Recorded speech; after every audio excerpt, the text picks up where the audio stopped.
So if you're following along with our Security Plus study guide, which there's a link right here, we've been covering already types of attacks in section 1.1 following the CompTIA Security Plus exam objectives. And today we're going to be continuing that by going through 1.2, which is comparing and contrasting different kinds of attacks. So there's a lot of information to get through, so let's get to it. Hi everybody, welcome to StudioSec. Thank you for watching. Like if this video is helpful, comment down below if you're studying for the Security Plus. If you are, hey, I'll leave a little encouragement for you, and subscribe for more content I'm posting every week. So like I said, last week we looked over section 1.1, which was covering different kinds of malware, and today we're going to be going over different types of attacks. So we're going to jump right into it. So of course, we're going to start here with social engineering, but first let's overview the different kind of sections you see in bold. These are kind of the different categories of attacks, right? So we have social engineering, application service attacks, wireless attacks, and cryptographic attacks.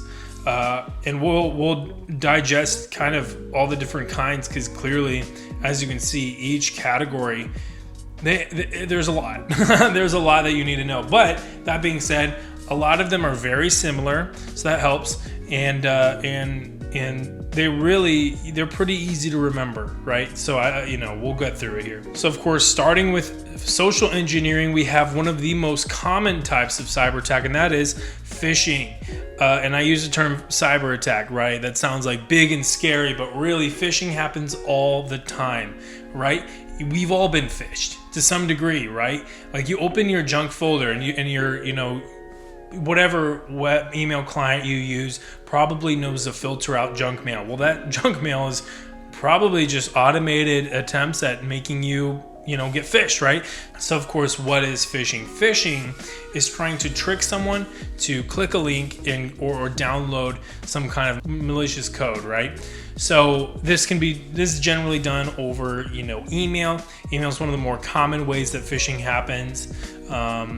And you can see there are several other different kinds of phishing, like spear phishing, whaling, and vishing. Those are also different kinds of spear phishing. Phishing really is just a generic, hey, I'm sending out to a lot of people, a kind of, a link that might have some, malware on it, that might have a virus on it, or it might take them to a site that will then, have some virus or have some malware on it. And so that's really what phishing is. Now, spear phishing is whenever they have a specific target. So like with phishing, they're attacking a lot of people, right? They'll send it out to like a receiving list, and it'll just be like, send all, right? But spear phishing is they've done some research on the target. So let's say they know that a particular employee at a particular organization is a huge sports team fan, right? And they're a season ticket holder. They go to a lot of games. They attend a lot of fan events, and they're very keen, to click on links from that team. Well, the attacker might masquerade as that team and send an email that looks just like the team, right? And it'll have a link to a specific website. Well, the hope obviously is that they're going to trick the target into clicking that link. So that could happen. That's what spear phishing is. It's just, you're engineering your phishing attack towards the target and making it something that's, they think is relevant to them, that's more likely for them to click on. Now, whaling. Whaling is whenever you're attacking a high-level individual. So let's say the CEO of an organization, right? That's whenever you're, and you'll probably combine that with spear phishing, right? It'll be something more geared towards them to trick them. But whaling is whenever you're going after an upper management or a senior management type of individual. Vishing is that's on the phone. So I'm sure we've all heard of examples of, or maybe we've been part of that, where you get a random phone call from a number you don't recognize. They tell you, hey, you are due in court right now, and we need some information from you right now to make sure that you don't go to jail right now, right? And they'll ask for, just give us your credit card information and we'll pay your lawyer, or give us your social security information and we'll make sure nothing gets stolen. Whatever the message is. That is vishing, right? It is done over the phone. It's to try to freak you out, get you to give some information. it happens all the time, and they'll unfortunately take advantage of a lot of elderly people that aren't quite aware that this is a thing that happens. And so that's probably something you might want to educate family on if they're not aware that that's a thing that happens. But phishing happens to everybody. Tailgating. So tailgating happens whenever, the target is trying to get somewhere. They're trying to get into a place where access is restricted. And so they're going to follow you, right? And that's where man traps come in. And we'll talk about that later in this guide. So stay tuned. But it's basically where you have two sets of doors and you only allow one person to traverse through those doors at any given point, and that prevents tailgating, right? So they open the first door, only one person's allowed in that door. There's one person stuck in this middle area, and then they can get through that second door. That's a man trap. So, but that is to prevent tailgating, where say someone's following you, and they're trying to get in somewhere, You don't want to hold the door open if it's if you're opening a door that is secure, like it has an access card that you have to use to get in, right? That's tailgating. That is a successful tailgate if you hold that door open. So, but that's what happens there. Impersonation is it's impersonation. It's pretty easy to know. It's whenever the attacker is masquerading as somebody else, right? They are impersonating another person or individual to get you to do something. Dumpster diving. Yes, this happens. So that's, think of all the things you throw out in your trash. Do you ever throw away something that might be interesting to someone that's trying to gain information about you, right? Do you throw away mail without shredding it? And how do you shred it? That's also another important thing. Because you can shred something and it can still be, put back together if it's not using, a cross cut, if it's not being burnt after being shredded. If it's using just that single stripe cut, it can be put back together. So, dumpster diving happens. They'll just jump through your trash. Yep. Shoulder surfing. I hate shoulder surfers. I'm not going to lie to you. It's just leave me alone. I'm working here. But it's, shoulder surfing is whenever an attacker is looking over your shoulder. They're just looking to see what you're doing. Maybe, think about what's on your screen while you're at work. You think something might, important might pop up. Well, that's kind of what they're after, is they're hoping to see maybe if they're walking through an office, if they can see something on a screen while someone's working or whatever, if they can just kind of loiter behind you without you noticing, what kind of information could they get? So that takes a little bit of awareness, environmental awareness, just to kind of know, hey, someone's watching me and it's a little creepy. So a hoax is kind of like impersonation, but it's of an organization, right? So they're faking like a public release, for instance. You could say, I guess, the spear phishing example where the attacker is masquerading as a team. That could be kind of like a hoax, right? They are posing as a team to try to get somebody to do something. Well, that's how hoaxes work. Is sometimes attackers will release fake statements out to the public for any kind of a misinformation campaign. Those things can happen. We all really, we're familiar with what hoaxes are, but that is a kind of social engineering attack. A watering hole attack. So this is whenever, the attacker knows a place that, employees might go to, a website that maybe you enjoy, that you might go to, that maybe isn't particularly secure. A watering hole attack. They're basically just taking advantage of a place they know you're going to go, and they're trying to embed some kind of malware in a link, right? Or they're trying to create, some way for them to attack you using the place that, the website that they know that you're going to go to. Now, we see here principles and in parentheses, reasons for effectiveness. And these are very important to understand about social engineering. Is they will do one of or more of these things, right? Is they will try to show some sort of authority, right? They will try, with, let's say, impersonation. They will try to show that they have authority over you by saying, I have, let's say a position that is higher ranking than you. I outrank you. I need you to do this for me. So, they're creating a sense of authority. Intimidation, it could be kind of tied to that. Listen, if you don't do this, I outrank you, and there can be repercussions if this isn't done, right? So they'll use intimidation. Consensus. So consensus is whenever the attacker is trying to kind of create like a fake sense of consensus on the validity of something, or how valuable something is, or how effective it is. Let's say in a phishing example, they're trying to send a link like, hey, here's a limited time offer. So they're trying to use scarcity, and we'll talk about that here in a minute. And they're trying to use urgency, which is something we'll talk about in a second as well. And they're also saying, hey, not only is this limited, not only is this a limited time offer, but this is this is a well-used product. Look at all these testimonials. Well, that is consensus. Okay, so scarcity. So that happens whenever the attacker is trying to trick you into believing that there's it's a limited time offer, there's a limited amount of these in stock, so take advantage now.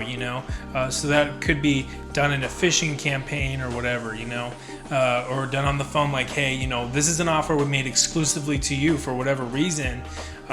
So take advantage of it now. It's now or never, right? And you might believe that to be true, and you might give whatever information thereafter. Familiarity. So, this is basically an example where, the attacker is trying to relate to the target, where, let's say the target is a fan of, a sports team, like in the spear phishing example. Well, the attacker will come in and try to also show, hey, I'm also a fan of that team or whatever, right?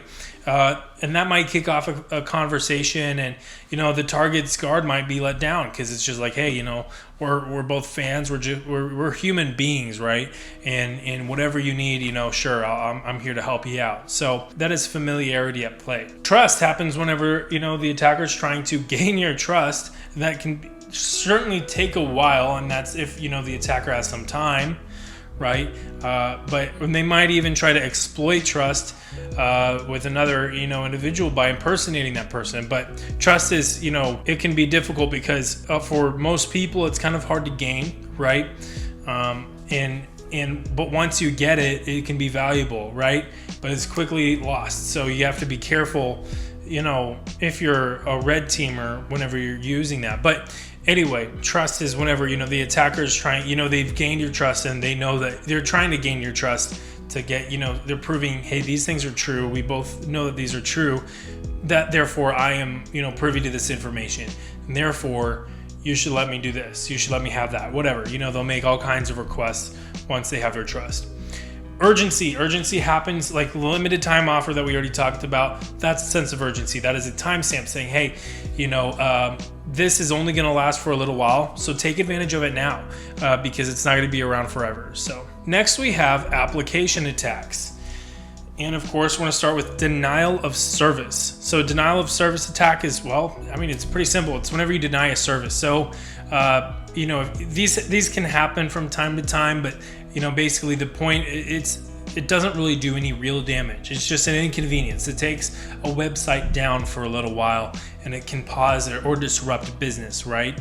And it's also a great way, if you're an attacker, to get yourself caught. There's really no point to denial of service attacks, but they happen. So a denial of service attack is whenever you are, you're trying to deny service to something. A distributed denial of service attack is whenever you are using what's called a botnet or robot army, and you are using a distributed network of devices to deny service to something, right? So it's not just you alone trying to deny something. It is you and your network of computers that you effectively control to do that. A man-in-the-middle attack. So now we're getting into it. So a man-in-the-middle attack happens whenever there's, let's say, a transaction between person A and person B, right? And person C gets, effectively in the middle of the conversation, and they're able to intercept messages between persons A and B, right? So let's say person A says, hey, what's your bank account information, person B? Person B fires that information away. Well, person C is in the middle intercepting all of that, so they can take that bank account information. They might pass it along, but now they have it, that's how they're able to just gain information. A buffer overflow attack. So this is whenever, the attacker basically is attacking, some kind of data storage system, and they're going to fill it with so much just junk information that you'll find information leakage. So they'll actually be able to gain information just by injecting the data storage with so much data that doesn't matter, that they'll be able to gain the real data that was previously stored within. So injection, this happens whenever an attacker is able to put some sort of input into a field or whatever, and like let's say like a website, for example, or an application, right?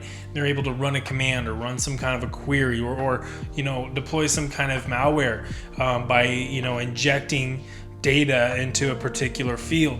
So this happens whenever an application does not have input validation, which is which is where an application really is only looking for certain types of inputs, and if it doesn't, then it ignores, or if it doesn't receive that, then it ignores whatever's in there, right? So input validation can help with that. This can come with an acronym of XSS, right? And cross-site scripting is a type of injection attack. Using a website or to target. So basically, the attacker will target or attack the target's browser by injecting some code into the website and some malware. And whenever the target reaches the website, the target's clearly going to believe that the site is safe and trusted, and then the malware will actually run on their website or on their browser. And so that is cross-site scripting. Now, cross-site request forgery, and this has an acronym of CSRF or CSRF, right? You can just say it's CSRF. This happens whenever an attacker is trying to, trick the website or trick the target into performing unwanted actions on a website, right? Like, but they have to be logged into it. So let's say like a bank account or a bank website, like, right?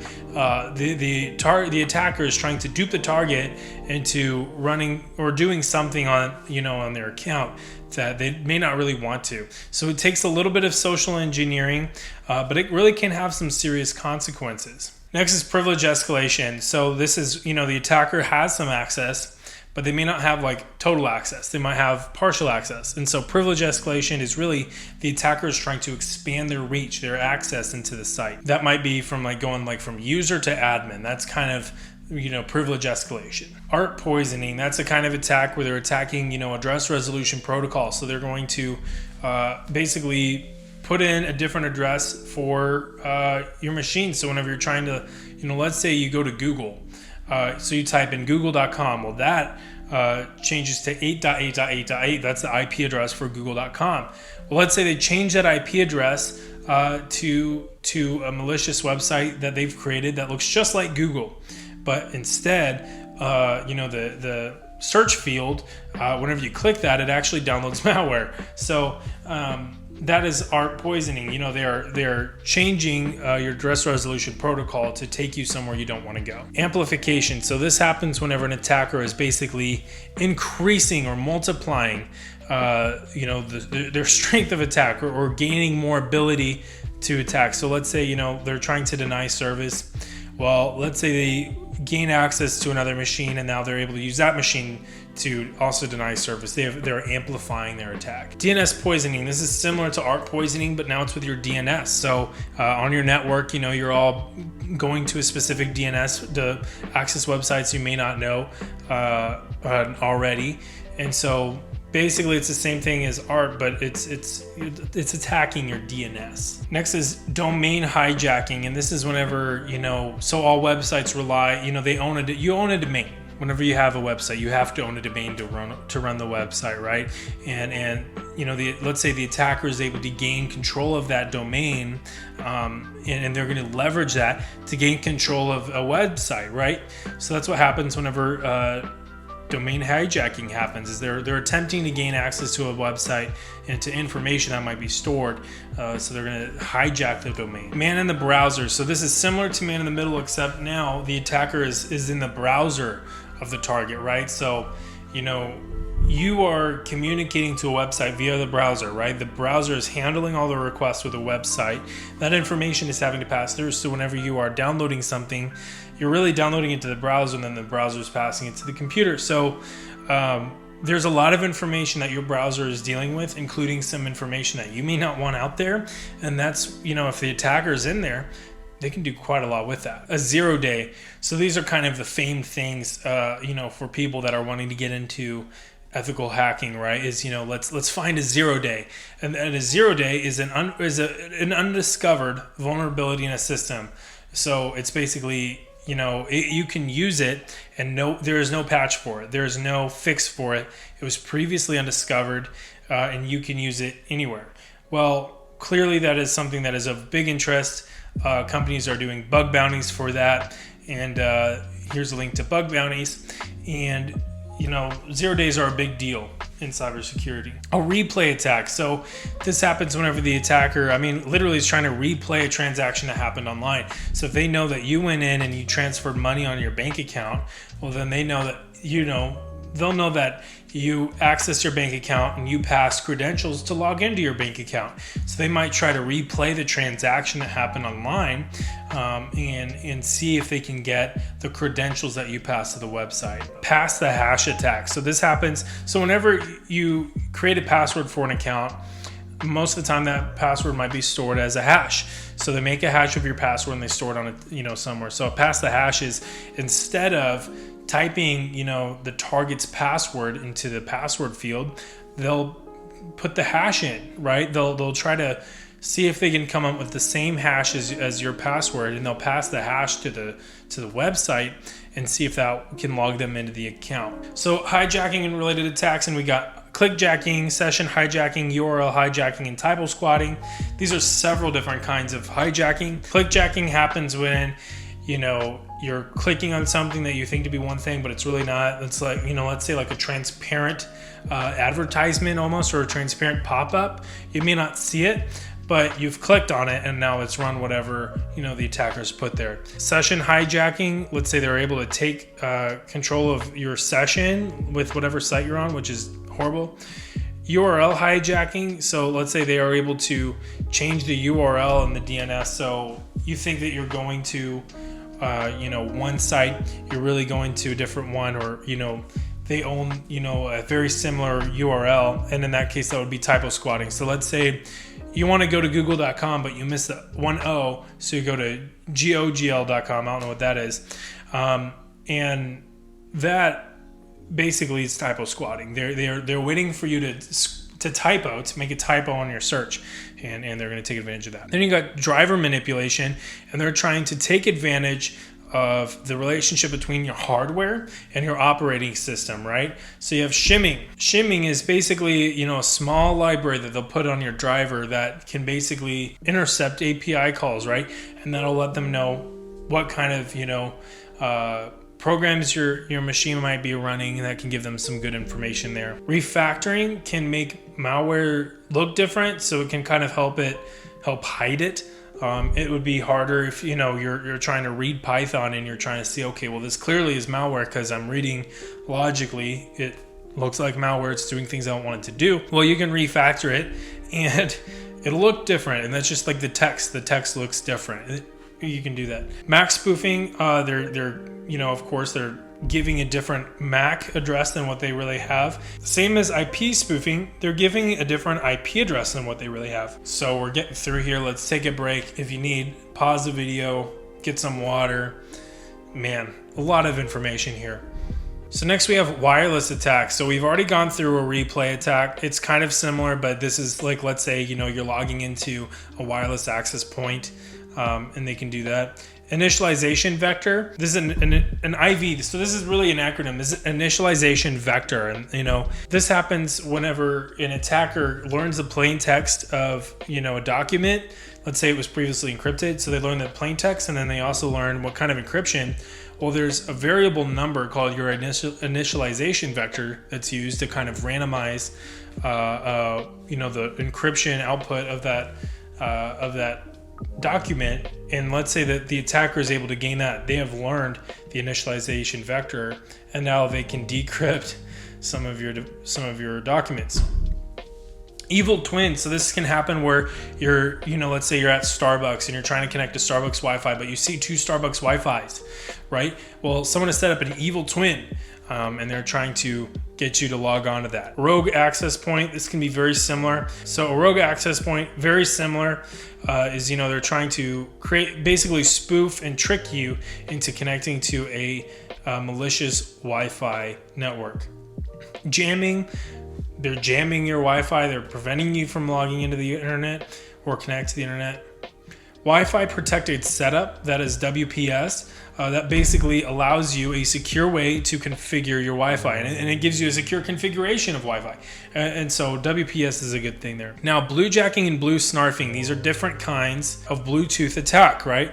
So bluejacking is whenever the attacker is sending data to a device over Bluetooth, right? So they could send, a whole lot of things. They could send malware over Bluetooth. Blue snarfing happens whenever they are stealing information over Bluetooth. So that's the difference. Bluejacking, you're sending. Blue snarfing, you're receiving. Or if you are the attacker, bluejacking, you are sending. Blue snarfing, you are receiving. But, probably keep Bluetooth off, or make sure that you're validating who, can connect to you. RFID, that is radio frequency identification. That's basically, it's a method, you can use different kinds of cards that might have an RFID chip on it. It's it's a more popular way of validating, someone's identity these days is by putting a unique RFID chip on their card. And then, they can just touch it to like a pad and it'll identify, okay, it's this person, they're allowed to enter. Near field communication, very similar to RFID, just so you can a unique identification. And then of course, disassociation attack is they are basically, say you log into a Wi-Fi network, well, now they're making you log off of that network, right? They're forcing a log off of that network. So disassociation attack, kind of like jamming, but you can still connect to anything, but, a disassociation attack, you can't connect, they're just going to keep bugging you about it. Now we got cryptographic attacks. Last section. Hey, like this video if you've made it this far. I will like you. This is some dedication, guys. This is awesome. So cryptographic attack, birthday tables. So this is based off of a kind of a theory where let's say you have, a classroom of 25 people. What's the chance that 2 people in that room will have the same birthday? Well, similarly, let's say you have thousands and thousands of documents that are all using the same, hashing algorithm. What is the chance that 2 of those documents that do not have the same plain text produce the same hashing? Now, if you remember from a hashing video a while ago, that, each hash is supposed to be entirely unique. You change the cap on one letter and the whole hash is completely different, right? It's a great way to validate if a document has been changed. So if you have 2 plain texts that are producing the same hash, something's wrong. That's called a collision. And a birthday attack is essentially trying to produce a collision. Known plain text or ciphered text. So this is essentially trying to find that initialization vector, and they're trying to find, how is it that you are encrypting your documents, or how is it that you're making these hashes, and how can they basically do the exact same thing? And that would allow them to decrypt encrypted documents or find the plaintext values of your hashes. A rainbow table. So a rainbow table is whenever they have a pre-hashed table of passwords. So if you think about like a dictionary attack, which is right below a dictionary attack, is they have a large document of passwords that have been known to be used, and they're just gonna scroll through there and say, hey, do any of these hit as the password that you were using? Well, same with the rainbow tables. Those are all hashed. They're rolling through those hashes. Hey, do any of these hashes match maybe the one that we stole from our target? So, but both of those are trying to find a password. And similarly with brute force, and there's online versus offline, and offline would be using your own resources. Online is you could be borrowing computer resources from other machines. That can happen. So, but brute force is they're just going to use math. They're going to use raw math and multiple combinations. So say they know your password is 12 characters long, and you use certain characters in there. Well, they're going to use that information to brute force and try to produce the same combination of letters and characters at that length. A collision. Collision, again, is what we said earlier. It's whenever you have 2 plain texts that are different that produce the same hash value. That is a collision. A downgrade is whenever they try to get a site to use a lower form of encryption, and that is breakable. So basically it's allowing them to decrypt by just making you use a lower form of encryption. Replay attack, it's effectively the same. We've already talked about that in wireless.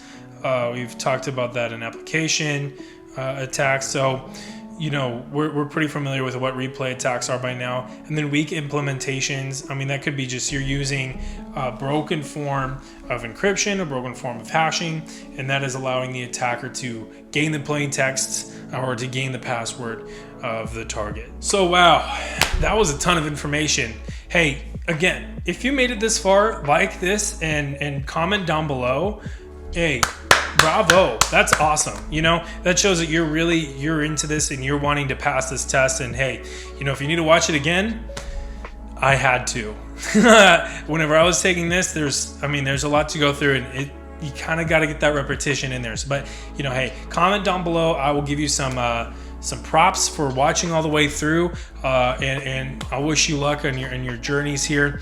And subscribe, of course, for more content. We will be going through every section of this exam objectives to try to make it easier for you to be able to study and pass this exam. So with that, I really thank you for watching. See you next time.